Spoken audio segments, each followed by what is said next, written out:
एक समय में हमारी दुनिया में डायनासोर का राज था। वे जहाँ चलते थे जहाँ हम चल रहे हैं। इसी हवा में सांसें ली, इसी धरती पे लड़ाइयाँ लड़ी। लेकिन पृथ्वी पर मानव जीवन की उत्पत्ति कब और कैसे हुई, यह आपके मन में सोचने की बात है। बड़े विचित्र डायनासोर करीब 14 करोड़ साल तक राज धरती पे किए हैं। डायनासोर की कई प्रजाति थी। इनमें से कई शाकाहारी थे तो कुछ मांसाहारी, और कुछ डायनासोर बहुत शांत स्वभाव के थे और कुछ डायनासोर बहुत हिंसक और ख़तरनाक थे। यह उस समय के सबसे सफल जीव थे। लेकिन फिर अचानक ऐसा क्या हुआ, वह कौन सी घटना थी जिसे इनका नामो निशान मिटा दिया। आज से लगभग 6 करोड़ 50 लाख साल पहले धरती का मौसम सामान्य था। चारों ओर सूरज की रोशनी बिखरी हुई थी। लंबे लंबे पेड़ों से टकराती समुद्र की ठंडी हवाएं और चारों तरफ डायनासोर के चिल्लाने चीखने की आवाज़ें। जब यह सारी डायनासोर की प्रजाति जब ये आराम से धरती पर अपना जीवन बिता रहे थे, तब 10 करोड़ साल पहले एक छोटा एस्टेरॉयड का टुकड़ा जो दूर से अंतरिक्ष से आ रहा था और पृथ्वी से लगभग 20 करोड़ मील दूर मंगल और बृहस्पति के बीच से चंद्र बेल्ट में घूम रहे एक बड़े से एस्टेरॉयड से जा टकराता है। इस टकराव से उस बड़े एस्टेरॉयड की दिशा बदल जाती है और वह चंद्र ग्रह बेल्ट से निकलकर सीधे पृथ्वी की ओर 22,000 मील प्रति घंटे की रफ्तार से बढ़ने लगता है। जब यह एस्टेरॉयड पृथ्वी से 3,84,000 किलोमीटर दूर पर था, तब यह शायद धरती से डायनासोर का अंत ना होता यदि यह एस्टेरॉयड पृथ्वी से उपग्रह चंद्रमा से टकराता। लेकिन नियति को कुछ और ही मंजूर था। इसीलिए यह बड़ा एस्टेरॉयड चांद से बहुत नज़दीक से गुजर गया और 40 किलोमीटर के वाष्प वाले एलियन मैट्रिक्स के टर्न से एस्टेरॉयड प्रत्येक सेकंड के साथ साथ पृथ्वी की तरफ बढ़ा जा रहा था। एस्टेरॉयड जब पृथ्वी के वातावरण में संपर्क में आया तो इसकी रफ्तार एकाएक 22,000 से 70,000 किलोमीटर प्रति घंटे में बदल गया। पृथ्वी की वायुमंडल में घुसते ही घर्षण की वजह से यह एक भयंकर आग के गोले में बदल गया। यह इतनी रफ्तार से धरती की ओर बढ़ रहा था, इसकी चमक इतनी अधिक थी कि पृथ्वी पर टकराने से पहले ही हजारों जीव आग के इस दहकते गोले को देखकर पूरी तरह अंधे हो चुके थे। यह जीव उस उल्का को देख नहीं पा रहे थे, लेकिन उसकी भयानक गर्मी को महसूस कर रहे थे। कुछ ही क्षणों में यह एस्टेरॉयड चीखों के एक खाड़ी के पास जमीन से और टकराता है। यहाँ 45,000 डिग्री सेल्सियस ऊंचा वाला एक भयंकर विस्फोट होता है। इस टकराव का विस्फोट लगभग 10 हाइड्रोजन बम के विस्फोट के बराबर था। 16 मिनट 40 सेकेंड के बाद ज़मीनी टकराव की वजह से धरती के अंदर चारों ओर 12.1 तिब्बती की भूकंपी तरंगें उठने लगी।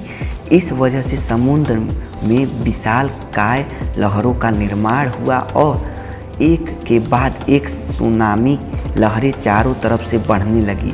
भूकंपी तरंगों ने सभी सक्रिय ज्वालामुखी को दहका दिया, जिसकी कारण जगह जगह डायनासोर का विनाश शुरू हो गया।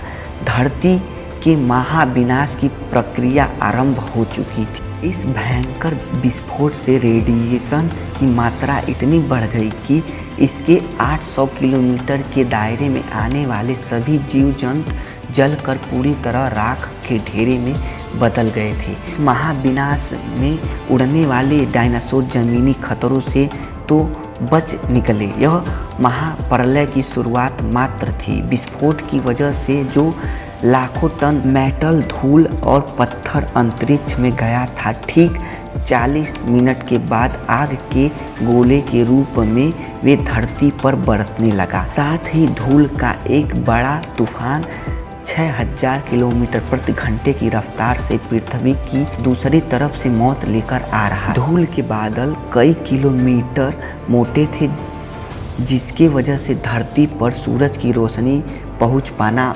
असंभव हो गया था। पूरी धरती पे डायनासोर का अंत हो चुका था। धरती पर डायनासोरों का अंत एक छोटी प्रजाति के लिए एक सुनहरा अवसर लेकर आया और वह प्रजाति थी मैमल की।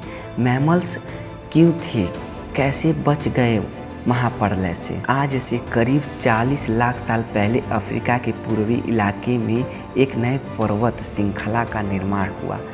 ईस्ट अफ्रीकन रफ्तार वैली के पर्वत यहाँ आने वाली मौसमी हवाओं के लिए एक अवरोध बन गई थी और इस वजह से यहाँ जंगलों में बारिश आनी बंद हो गई। यह पेड़ के ऊपर रहते थे जहाँ उनको खाने की कोई कमी नहीं थी, इस वजह से यह हमेशा पेड़ों पर ही रहते थे। लेकिन अब समय के साथ साथ सूखा पड़ने लगा।